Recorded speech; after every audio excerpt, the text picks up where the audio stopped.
Buenas tardes, doctor. Mi nombre es Esmeralda Rivas.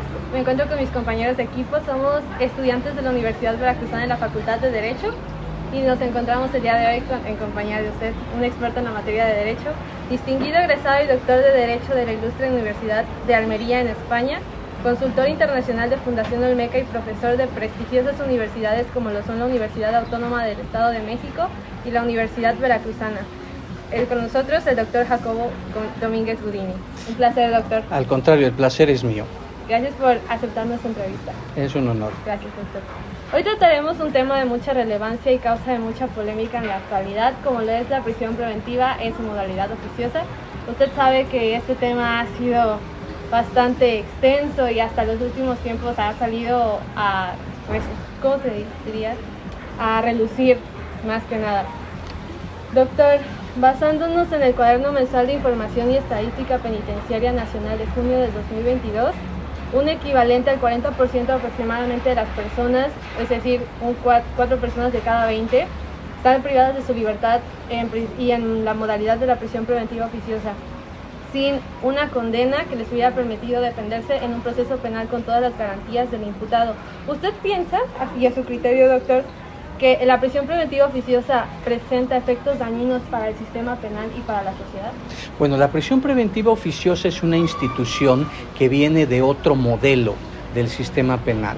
Actualmente nosotros a partir del 2011 hicimos una reforma constitucional para incluir el control de convencionalidad, con lo cual se abre el bloque de derechos humanos y se incluye también lo que está contenido en las convenciones internacionales a las cuales se puede acceder de manera directa. Bueno, la prisión preventiva oficiosa es un catálogo que se encuentra en la legislación, en específico en la Constitución, y que pertenecía al modelo anterior, es decir, donde desde la Constitución se ordenaba cómo tenía que ser el sistema penal en México. Entonces, es una institución que se encuentra desfasada si la leemos a partir de la dogmática convencional. Es lo que yo podría comentar. Okay, doctor. ¿Usted piensa que nos gustaría saber su opinión o su postura sobre la prisión preventiva? Bueno, la prisión preventiva va a implicar, fíjense ustedes, la colisión de dos formas de ver el derecho.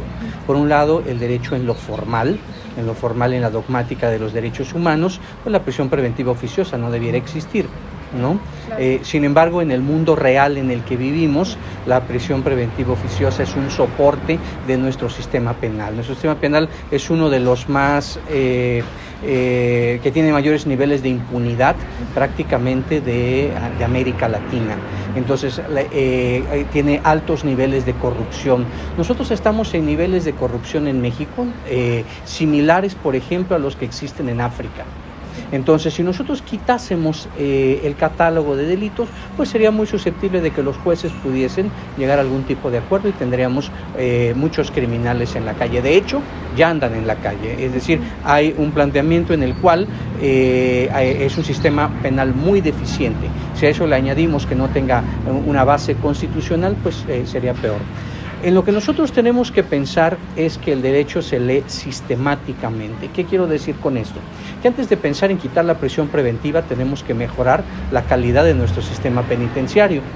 Que antes de quitar la prisión preventiva tenemos que pensar en las medidas que van a sustituirla.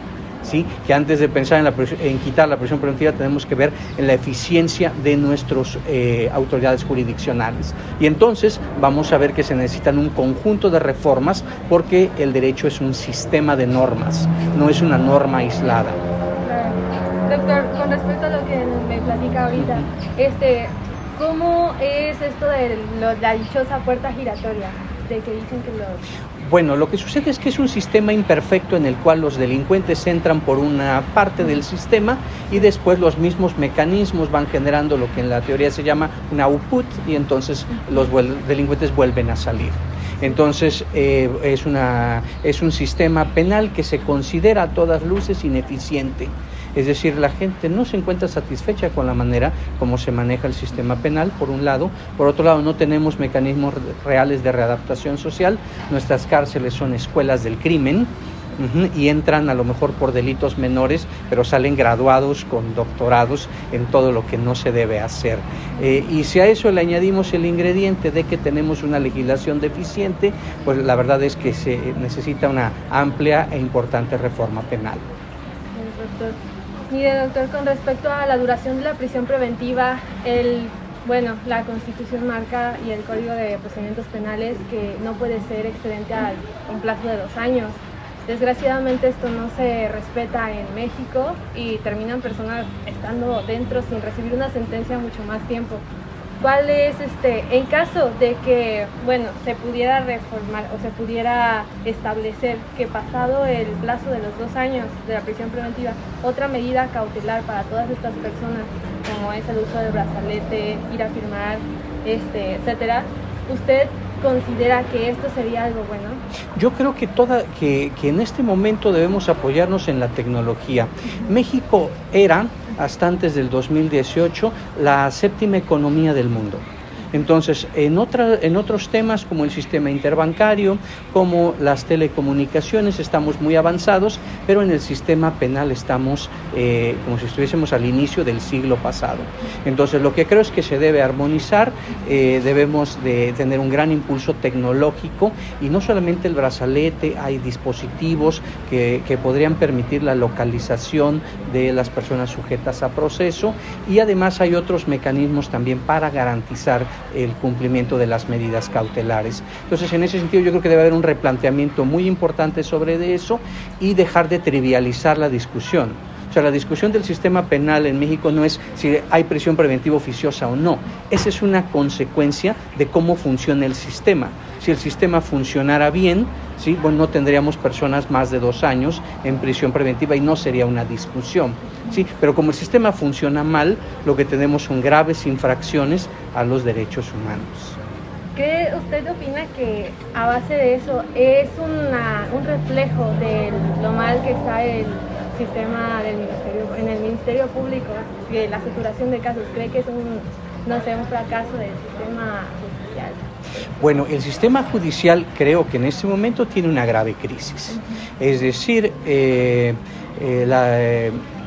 el modelo que se planteó hace una década, el modelo adversarial para garantizar derechos humanos, para homologar los procesos penales, no ha funcionado. Y entonces tenemos una gran sensación de impunidad. Nuestros índices delictivos han subido. Entonces, lo que creo es que tiene que haber una reforma en materia de seguridad pública, de seguridad nacional, de derechos humanos, que permita tener mecanismos modernos y que hagan uso de los elementos tecnológicos. Miren ustedes, somos el primer país en América Latina en dispositivos móviles, ¿sí? Somos el primer lugar. ¿Sí? Sin embargo, seguimos manejando nuestros procesos como si estuviésemos a principios del siglo pasado. Esas son las disparidades que no deben ocurrir. Sí, doctor. Con respecto al tema de la Suprema Corte y la discusión que hubo el pasado 5 de septiembre, el ministro Luis María Aguilar Morales elaboró y presentó un proyecto acerca de que quería declarar inconvencional la prisión preventiva oficiosa por ser violatoria de derechos humanos. Él dijo que va a volver a replantear el proyecto, claramente tomando en cuenta las opiniones de los demás ministros, y presentarlo de nuevo. ¿Usted cree que este proyecto acotaría o pondría candados? Bueno, es un proyecto fantasioso. Ese es un punto que tenemos que plantearlo. Es como si dijésemos, vamos a resolver un caso X sobre el derecho a la vivienda. Y entonces vamos a resolverlo y vamos a darle a tal persona una casa porque tiene el derecho a la vivienda. Eso no soluciona el problema de vivienda en este país, ¿cierto? Es cierto. Sí. Lo que hay es una discusión, sí, ciertamente que va a generar un precedente, pero que no tiene mayores consecuencias. Más aún, si hubiese un proyecto al cual tuviese que replicarse y hubiese que vaciar las prisiones, tendríamos unos niveles de impunidad nunca antes vistos. ¿Sí? Sería el equivalente a que llegara Miguel Hidalgo a sacar a las personas de las cárceles, ¿sí? Entonces, es un proyecto que sabe perfectamente el ministro que no va a pasar porque hay una parte del derecho real que no puede entrar a una crisis constitucional de esa naturaleza, pero es una manera de trivializar la discusión. El gran problema del sistema penal, en mi opinión, es una discusión profunda, es una discusión que tiene que ver, que pasa por las policías, por los ministerios públicos, por los centros penitenciarios. No es una discusión de un párrafo en la Constitución.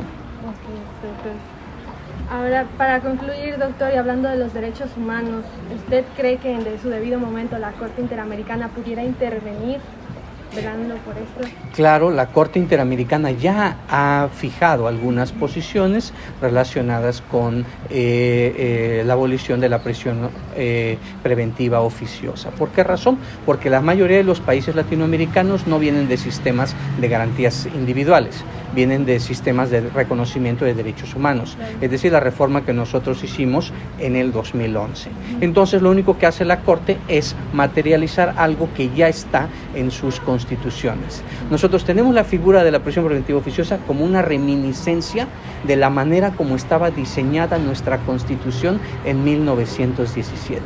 Es decir, es como si tú volvieses a pintar una casa y de repente se te olvida una ventana. Y entonces dices, es que esta ventana es verde.